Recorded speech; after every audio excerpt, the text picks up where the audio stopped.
And this is where I haven't talked to Jaqui for a long time. In fact, Jackie's been not well, and then I was not well. Jaqui, welcome to the show. Thanks so much, honey, for joining us this afternoon. I apologise for my absence. That's all right. I mean, you were sick, I take it. I was really sick. Yeah, I still am. I came down last Thursday with a strep throat, and now I've just got the flu. But I've got pseudoephedrine. Oh my God! It's fantastic, and they've put pseudoephedrine back into our Codral and night and day tablets. Has Australia moved that way, or do you still have them out? Oh, you know what? I wouldn't know, because I try to avoid sticking any pill in me whatsoever. I think it's still in, but it's behind the counter. Oh, so okay. You can't just go and pick up. You just can't go and pick up wads of packets anymore. I think that's where we've ended up. Oh, well, that's where we are. It's behind the counter. It's a bit like, I was just commenting before, it's a bit like the old dirty bookshop, where you used to wander in. Yeah, as you used to go, Jaqui, into the dirty bookshop. I'm sure you did. All the time. Exactly. Yeah. It's just like that. Listen, it's been a bit of a momentous week in Australia. I've been following your news, but for the first time, is it?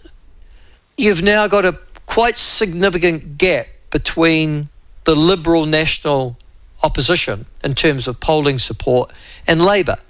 And despite Labor, you would have thought, having everything working for them, they managed to categorically stuffed it up so much that the deeply unattractive Dutton, who is the leader of the National Party, is actually preferred Prime Minister in some of the polls I've seen. What the hell is going on? Yeah, well, I think people have had a gutful of a government that talks a lot but doesn't deliver much. And it was always potentially going to happen. You know that. We know that. Interest rates on hold again. Doesn't look like they're going to go down. Cost of living is still biting. Housing is unaffordable. Rents are unaffordable. Nothing has changed in the last 18 months of Labor, despite all of their talk, despite all of their giving you $300 here and there. The fundamentals aren't shifting, and in fact they're getting worse.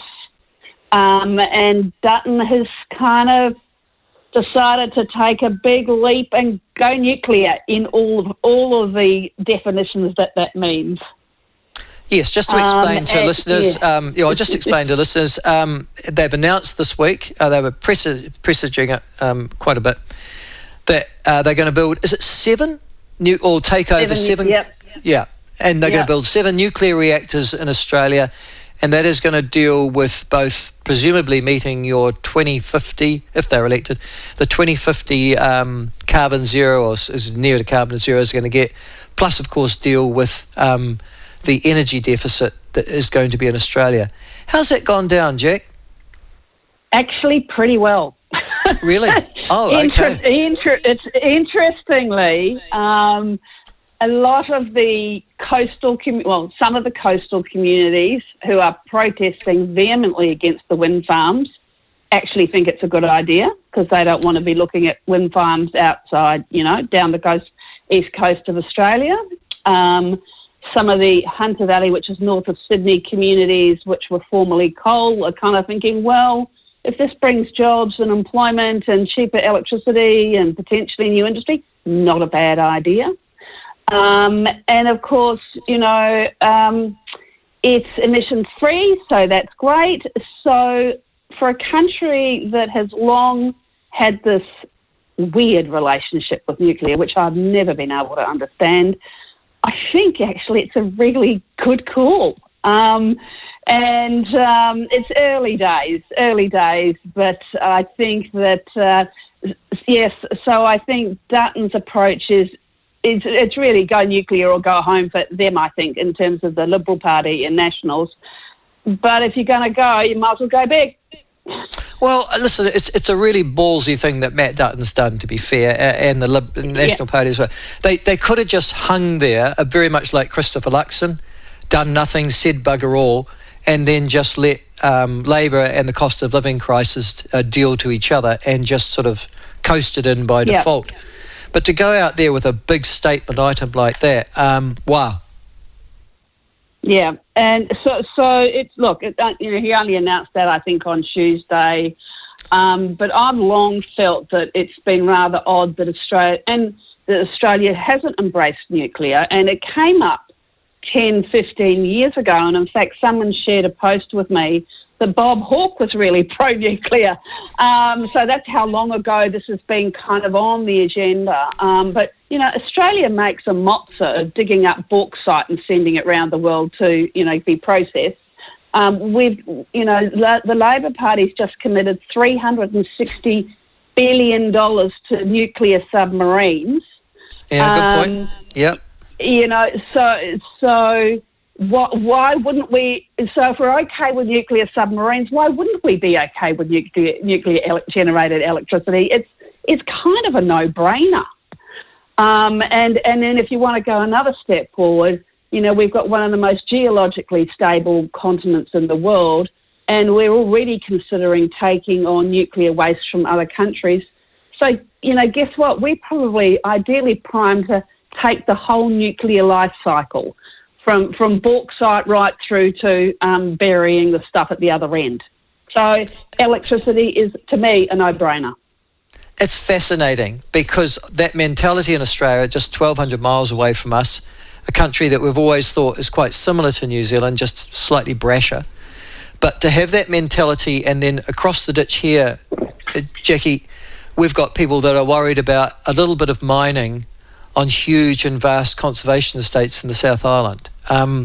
It's difficult to reconcile those two worldviews, isn't it?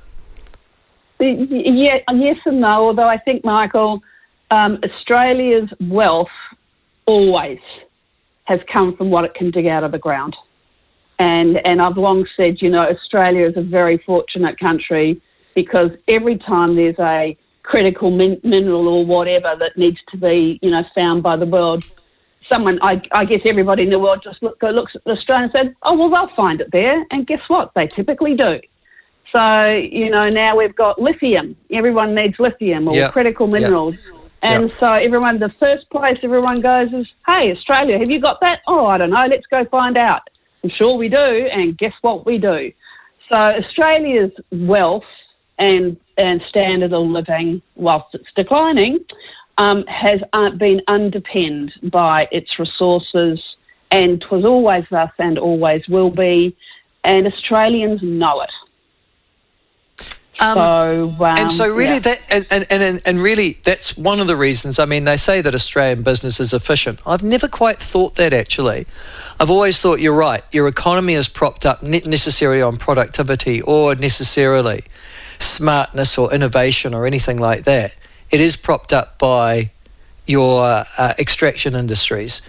And you don't have to be very efficient if you've always got that much wealth available to you on a yearly basis, yeah? Partly. I think that's partly a fair assessment. Australia, whilst it's got wonderful resource wealth, a really major issue for Australian companies is that we've got this tiny population on this huge continent.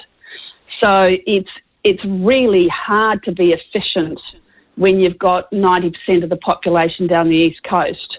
And you can't have a fast train because there's not the population. So there are reasons why, some areas are inefficient. But yeah, to a degree, you're right. Australians and productivity levels are going through the floor at the moment, and wages are increasing. So we've got a real productivity crunch here, which is partly feeding into this inflation interest rate scenario. So, and productivity has been declining for 10, 15 years. It is a problem. But you have a Labor government with strong unions in there. They're getting double-digit wage increases over 3 years. I think the CMFEU's just negotiated a 25% pay increase over 3 years. So there's huge pressures on the economy, and lack of productivity is one of them.